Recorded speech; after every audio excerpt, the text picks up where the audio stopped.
En Génesis 38, Yahvé asesina a los dos primeros hijos de Judá, uno sin motivo y al otro por eyacular en el suelo. La historia de Tamar está envuelta en turbulentas relaciones sexuales en las que termina acostándose con los dos hermanos muertos y haciéndose pasar por ramera también con el padre. Fruto de esta relación surge el linaje del que desciende el rey David y, según la tradición cristiana, también Jesús de Nazaret. Vamos a verlo en el episodio 15 de nuestro resumen de la Biblia. Judá y Tamar, onanismo, ramera y descendencia real.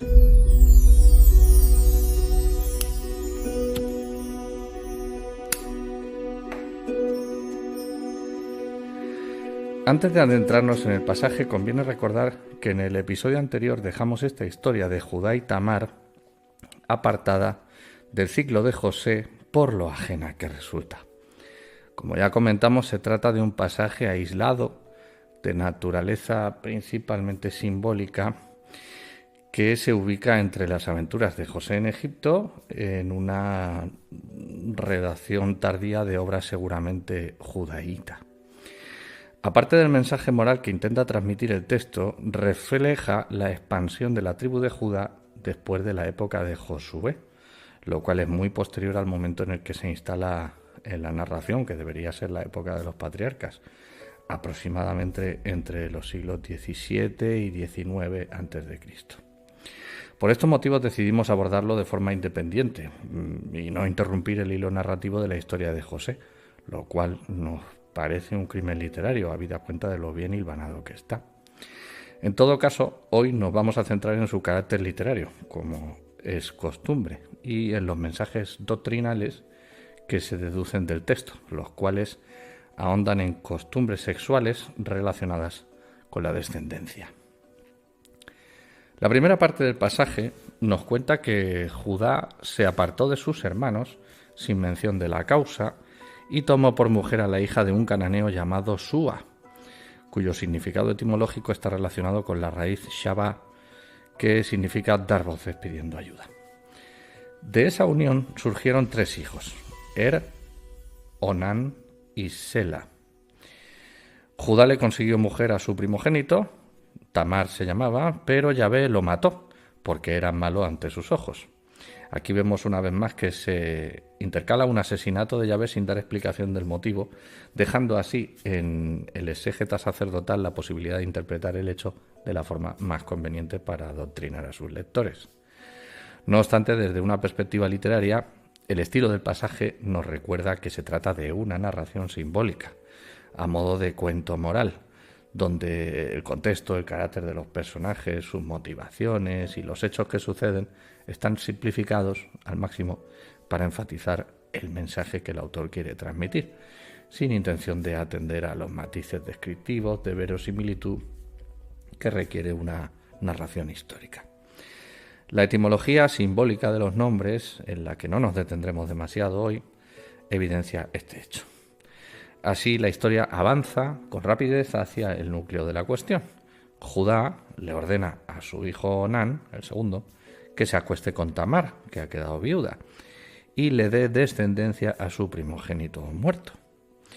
Observamos aquí un aspecto cultural de gran valor, la costumbre de que un hermano del difunto se acueste con su cuñada viuda para tener hijos y así estos constituyan el linaje hereditario del primogénito que murió. Resulta sorprendente, claro, a nuestros ojos modernos la escasa importancia que tiene esa conducta sexual en comparación con la enorme importancia que tiene que el primogénito no muera sin descendencia. Y a su vez, la curiosa normativa por la cual los hijos de Onán no se considerarán suyos, sino del primogénito difunto heredando así la primacía del linaje patriarcal. Bueno, tal cosa obviamente no le satisfizo en cierto modo a Onán, pero no del todo. Aprovechó la parte que le resultaba atractiva, acostarse con Tamar, y desoyó la parte que le resultaba gravosa, darle descendencia. De este modo, cuando se acostaba con Tamar, eyaculaba fuera de ella, para no dejarle descendencia, garantizando así una parte más generosa de la herencia para sus propios hijos. Dice así: Génesis 38:9.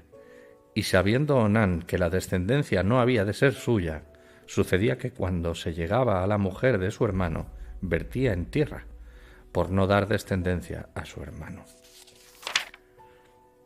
En este punto interesa la etimología hebrea de Onán, cuyo nombre alude a la raíz aben, que significa afanarse en vano, lo cual muestra que nuestro relato sigue en el ámbito del cuento moral. Desafortunadamente, nuestro idioma, si me permites el inciso, recoge el término moderno onanismo como sinónimo de masturbación, así se puede leer en la RAE, derivado simplemente de este personaje bíblico, cuando el sentido del pasaje, ya lo hemos visto, no es ese, sino el de interrumpir el coito para no rematar la faena como Dios manda. Y claro, habida cuenta de la vanidad del esfuerzo de Onán, a Yahvé tampoco le gustó el gesto y también lo mató, sin detalles. Y este matiz nos recuerda la suma importancia que tiene en la religión yavista unirse, procrear y tener descendencia, innumerables veces aludida en la Biblia a través de diversos ejemplos. Tal costumbre se mantendrá en el tiempo, como sabemos, hasta hoy, de alguna manera. También resulta llamativo, por otra parte, con qué ligereza el autor atribuye a Yahvé el asesinato de hombres que no cumplen sus órdenes, incluso aunque sean sus elegidos, incluso aunque sean los mismísimos hijos de Judá. Bueno, después de dejarnos mención de la doctrina moral adecuada, el texto avanza con rapidez diciéndole Judá a Tamar que se mantenga en casa y no se marche, a la espera de que su tercer hijo Sela crezca y le proponga el mismo plan. Este fragmento refuerza la importante costumbre que comentamos más arriba, que el hermano se acueste con la viuda para procrear y conseguir así que los descendientes sean herederos legales del linaje del primogénito difunto y no del génitor real.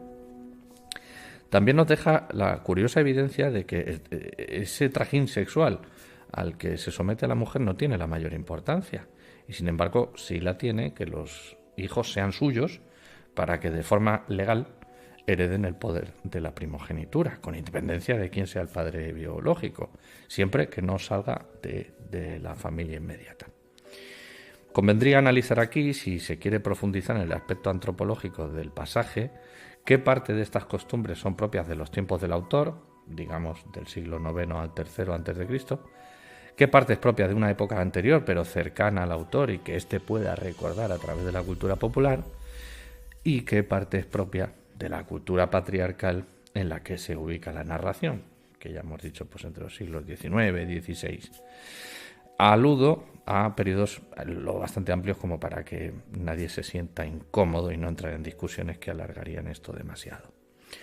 Sin embargo, como la vocación de este resumen es literaria y no antropológica, pues vamos a dejar ese análisis para otro ámbito y baste con señalar aquí su interés.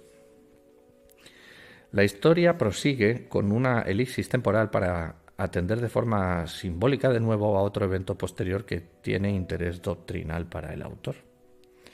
Tiempo después, la mujer de Judá murió, la hija de Súa. Y así dice, y aquí resulta muy llamativo que también que terminen sus días sin mención de su nombre, en un pasaje en el que se citan 12 nombres propios, muchos de los cuales no tienen relevancia en la trama ni se vuelven a citar en toda la Biblia. Resulta muy llamativo, que se cite el nombre de su padre varias veces y se use para referirse a ella, la hija de Súa, pero no el de ella, la esposa de Judá. Alguien podría pensar que es porque las mujeres no son relevantes, salvo por su condición de vientre procreador.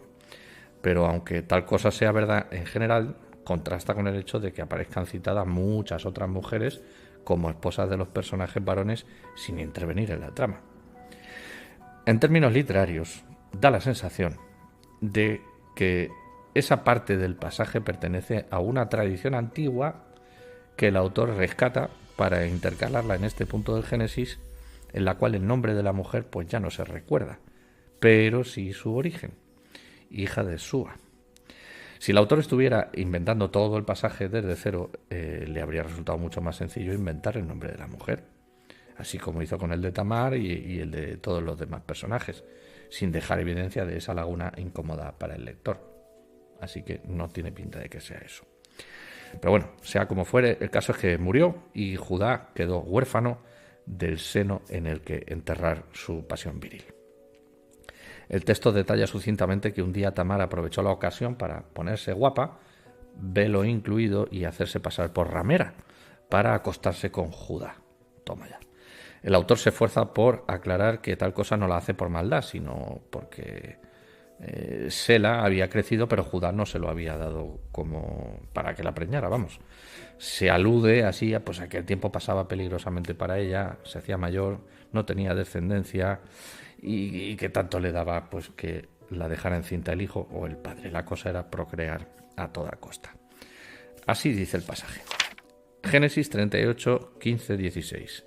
Y la vio Judá y la tuvo por ramera, porque ella había cubierto su rostro. Y se apartó del camino hacia ella y le dijo: déjame ahora llegarme a ti. Aquí interesa reconocer la misma incoherencia moral de todos los tiempos ante las conductas sexuales, pues queda evidente que no es ningún pecado para Judá, líder de esta tradición hebrea, tener sexo con una ramera, que no está mal vista la prostitución, vamos. Aunque su doctrina castigue, eso sí, con pena de muerte, a la mujer que tenga sexo fuera del entorno consentido por el patriarca. Volveremos a eso más adelante. Nótese también que resulta inverosímil que Judá no reconozca a su nuera ni siquiera después de acostarse con ella, por más que llevara un atractivo velo que seguramente le duró puesto lo mismo que la ropa. Pero lo interesante de esta ausencia de verosimilitud es que es coherente con el ritmo narrativo y la estructura del relato, reforzando así el mensaje simbólico del pasaje y no histórico al que nos referíamos anteriormente. El caso es que Tamar le pide algo a cambio de prostituirse y Judá le ofrece un cabrito de su rebaño. Pero como todavía no se lo puede entregar porque no lo tiene, terminan acordando un aval en prenda: su sello, su cordón y su báculo. La historia prosigue con buena fe por parte de Judá, que transcurrido el tiempo envía para buscar a la ramera y entregarle el cabrito en pago de sus servicios sexuales, pero nadie la encuentra. Y así 3 meses después le dan aviso a Judá de que Tamar está encinta, y es entonces cuando cambia completamente de forma incoherente su perspectiva moral ante el sexo. La prostitución es buena para mí, pago religiosamente el servicio de la ramera, pero si mi nuera tiene sexo con alguien, la mato. Génesis 38, 24. Tamar, tu nuera, ha fornicado, y ciertamente está encinta a causa de las fornicaciones.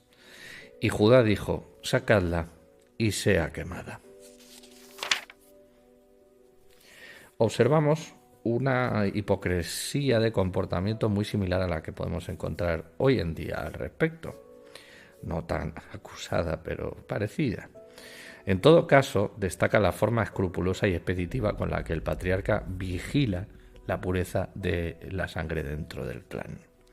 Así podemos darnos cuenta de que no le importa la prostitución en sí, ni que una ramera pueda andar por ahí con los hijos que ha engendrado con él, ni tampoco que estos hijos sean desatendidos y no formen parte de su linaje, aunque sean sangre de su sangre. Pero sí le importa, y mucho, que cualquier otro hombre pueda introducir sus genes en el linaje que él ha definido como correcto y se compromete a proteger. De cualquier modo, la trama del pasaje se resuelve de acuerdo a las pistas que nos ha ido dejando el autor. Tamar saca a relucir su aval y pone en un compromiso a Judá en medio de toda su gente. Génesis 38, 26. Más justa es ella que yo, por cuanto no la he dado a Sela mi hijo, y nunca más la conoció. Así se resuelve el nudo de la trama, en la que queda implícito que el patriarca perdona a Tamar y la respeta en el futuro, y no se toma ninguna represalia de ningún tipo contra ella. Y todos quedan felices. El capítulo termina con el nacimiento de gemelos del vientre de Tamar. se llaman Fares y Sela, añadiendo una curiosa anécdota cuyo significado pues se pierde un poco para nosotros. El primero que sacó la mano fue Sela y le pusieron un hilo de grana para distinguir al primogénito. Sin embargo, terminó saliendo del todo primero Fares. Destaca aquí el prurito con el que la primogenitura, con todo el poder que ello lleva aparejado en esta cultura, se resuelve por pequeños detalles azarosos. Quién saca la mano o quién no. Sea como fuere, nunca más se le da importancia al hilo de grana ni a Sela, cuya relevancia en la historia es ninguna. De Fares, en cambio, el que no debía ser considerado primogénito, se cuenta que tuvo hijos y se describe su descendencia con todo detalle hasta el rey David. Te dejo por aquí el árbol genealógico resumido de toda la descendencia.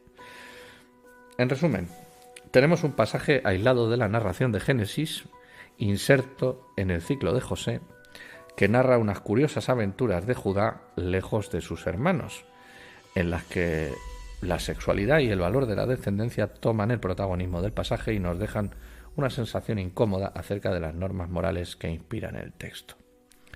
El fragmento, aunque debe tener una fuente tradicional, o varias, parece un relato simbólico en el que la narración enfatiza unas doctrinas de conducta sexual relacionadas con el linaje y establece la descendencia de Judá sobre raíces cananeas, a través de la hija de Súa, cananea, y Tamar, de quien no se cita el origen, pero debemos sospechar que fue en ese mismo entorno, claro. Así se aleja el linaje de Judá de los orígenes egipcios que habría tenido si Judá hubiese entrado con su familia en la tierra de Egipto, donde gobernaba su hermano José, sin intercalar previamente este pasaje.